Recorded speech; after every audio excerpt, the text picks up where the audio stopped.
Supplier हैं एवं 5 vendors हैं जो कुशीनगर, देवरिया एवं गोरखपुर में फर्जी स्टैम्प की बिक्री कर रहे हैं।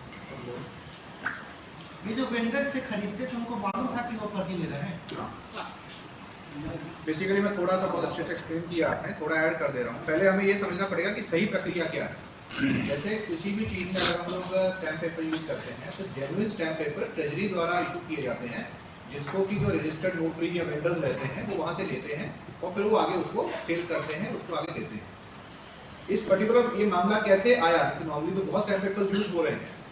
बेसिकली जब भी कोई ये एक सिविल बात था जिसमें ये स्टैम्प पेपर्स जमा कराए गए थे फीस के रूप में। जनरली होता है जब किसी वाद में समझौता हो जाता है तो वो जो स्टैम्प पेपर्स होते हैं वो वापस कर दिए जाते हैं। तो जब ये स्टैम्प पेपर्स वापस की, जब इस जो भी सिविल का जो भी डिस्प्यूट था उसमें समझौता हो गया, उसके बाद स्टैम्प पेपर्स वापस किए गए, क्योंकि वो एक वापस करने के बाद वो दोबारा से जहाँ से लिए गए थे वहाँ वापस करके जिस संबंधित व्यक्ति ने पैसे लेने थे, तो जब उन्होंने जाकर के ये स्टैम्प पेपर्स प्रेजेंट किए ट्रेजरी में तो वहाँ ये बात आई कि ये स्टैम्प पेपर्स तो कभी यहाँ से इशू ही नहीं हुए, तो वापस कैसे ले लिए जाएंगे। जैसे नकली नोट होता है, इट इज ऑलमोस्ट ये सेम चीज़ ही है। जैसे कोई नकली नोट आरबीआई द्वारा इशू ही ना किया गया हो या किसी बैंक द्वारा दिया ही ना गया हो और उसके पास आ जाए, तो उन्होंने ऑब्जेक्शन रेज किया। फिर जब ये स्टैम्प पेपर्स को जहाँ से इसकी मेन छपाई होती है या जहाँ इसकी लैब है इसको टेस्ट करने के लिए, तो डीएम साहब के माध्यम से वहाँ पर भेजा गया। वहाँ पे भी ये टेक्निकली प्रूव होकर के आया कि ये एक फेक स्टैम्प पेपर है जो कि यूज़ किया गया। फेक स्टैम्प पेपर अगर यूज़ हो रहे हैं तो ये बहुत एक गंभीर मामला था। तत्काल इस संबंध में मुकदमा दर्ज किया गया। इस पूरे प्रकरण को समझने के लिए ये तो समझ आ रहा था कि कोई गिरोह है जो इसमें काम कर रहा है, तो उसके लिए एक एसआईटी बनाई गई थी जो एएसपी कैंट हैं। पहले मानुष पारिक इसको हेड कर रहे थे, उनकी ट्रांसफर के बाद अंशिका इसको हेड किया है उन्होंने। एसआईटी में विवेचक के रूप में एक इंस्पेक्टर है क्राइम ब्रांच का और उनकी बाकी टीम है। मेनली इसमें सबसे पहले व्यक्ति जिसको अरेस्ट किया गया वो व्यक्ति था जिसने उन अधिवक्ता को ये स्टैम्प पेपर दिए। अधिवक्ता को इस चीज की जानकारी नहीं थी कि उनको फेक दिया गया, लेकिन वेंडर को जानकारी थी कि वो फेक स्टैम्प पेपर दे रहा है। इसलिए उसने उस समय पर अपने आप को बचाने के लिए किसी और की भी मोहर यूज की। लेकिन अल्टीमेटली क्योंकि जो अधिवक्ता थे वो सम्मानित और यहाँ के बड़े प्रतिष्ठित अधिवक्ता है, उनके द्वारा जब ये बताया गया कि नहीं इसी व्यक्ति से हमने लिए हैं, तो वो क्राइम सस्पेक्ट बना, उसको अरेस्ट किया गया, उससे बड़ी गहन पूछताछ हुई, उसको जेल भेजा गया। वो वेंडर था, लेकिन कहाँ छपाई हुई है, कहाँ इसको बनाया गया है, कौन से उपकरण यूज हुए हैं, वो अभी तक नहीं पता था।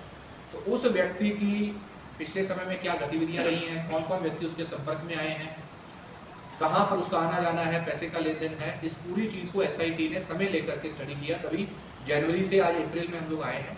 पूरा जब इसको स्टडी कर लिया तो ये बात सामने आई कि इसमें 2-3 तरह के प्लेयर्स जो हैं वो काम करते हैं।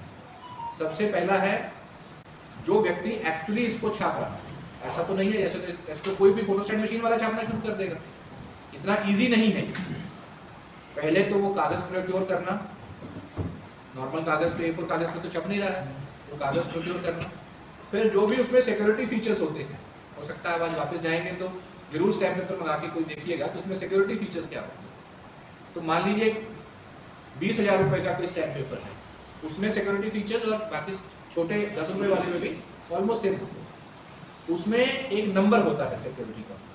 अब जो सीरियल नंबर है, क्योंकि ये रजिस्टर्ड वेंडर्स हैं, तो इनको एक फेयर आइडिया रहता है कि इस समय पर क्या सीरियल नंबर इशू हो रहा है, तो वो सीरियल नंबर यूज करते हैं। दूसरा है उसमें एक जैसे सिल्वर थ्रेड है, उसको ये सस्ते वाले में से निकाल कर महंगे वाले में डाल देते हैं। तीसरा है उसकी जो इंक वगैरह यूज होती है उसको भी ये लोग प्रोक्योर करते हैं, फिर अपना पूरा प्रिंटिंग के लिए इन्होंने उपकरण लगाए हुए हैं। ये जो व्यक्ति पकड़े गए हैं जो प्रिंट करते थे, 2 लोग हैं ये, कमरुद्दीन और साहिबजादा। कमरुद्दीन की एज जो है वो 84 के आसपास की एज है उसकी, और ये उसका नाती है साहिबजादा। 84 है। हाँ 84।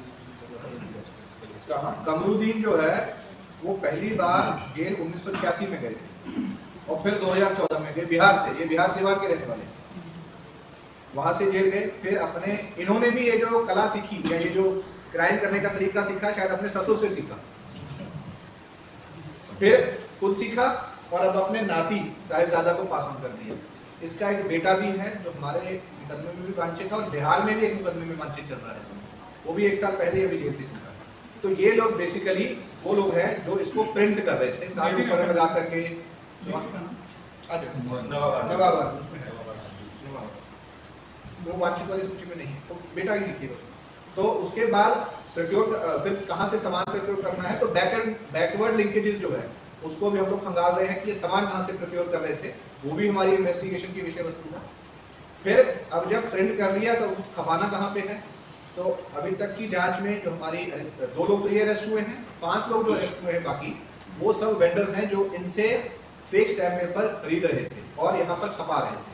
तो उसमें गोरखपुर के पहले एक वेंडर पहले अरेस्ट होकर चले गए जनवरी में, एक आज हुए हैं, 3 कुशीनगर से संबंधित हैं और एक देवरिया से संबंधित है। वो सबके नाम लिखे हुए हैं।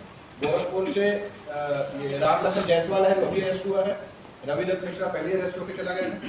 कुशीनगर से ऐश मोहम्मद, रविंदर दीक्षित और नंदलाल, ये 3 लोग अरेस्ट हुए हैं जो कुशीनगर में बेच रहे हैं। और देवरिया से संबंधित संतोष गुप्ता है जिसको ऑर्डर बेचा जा रहा है। तीसरा चीज, इन्वेस्टिगेशन की पूछताछ में ये भी बात सामने आई है और भी ऐसे वेंडर्स हैं जो कई अन्य जिलों में भी इस तरह से बेच रहे हैं। ये इन्वेस्टिगेशंस का अभी इनिशियल पार्ट है, स्टार्ट ये हुई है, लेकिन कैसा मोडस ऑपरेंडी है, कैसे ये करते हैं, वो सारी चीज़ खुल के आ गई है। और कैसे इनके आपस में पैसे का लेन देन होता है वो भी चीज़ सारी क्लियर हो गई। ये ऑलमोस्ट क्या बिल्कुल वही चीज़ है, नकली नोट छापना और स्टैम्प पेपर छापना एक ही उसमें, तभी ये जो धाराएं लगी हैं इसमें तभी इतनी कड़ी धाराएं लगाई गई। और बाकी कहाँ पे ये अपना रैकेट चला रहे हैं उस संबंध में सूचना मिली है। हम लोग इसको बाकी जनपदों में भी आसपास चला रहे हैं, नहीं, प्रदेश के कई जनपदों में चला रहे हैं, तो वहाँ भी हम लोगों को सूचना भेजी जाएगी। पूछताछ में ये भी है, हो सकता है किसी और राज्य में भी ये भेज रहे हों, उसके बारे में भी हम लोग सूचना एकत्रित कर रहे हैं। बट ये एक बहुत अच्छी इन्वेस्टिगेशन और बहुत अच्छा एक तरह से वर्कआउट ये हुआ है। मैं बधाई दूंगा पूरी SIT टीम को जिन्होंने समय जरूर लिया लेकिन सही वर्कआउट किया और रिकवरी बहुत अच्छी इसमें हुई।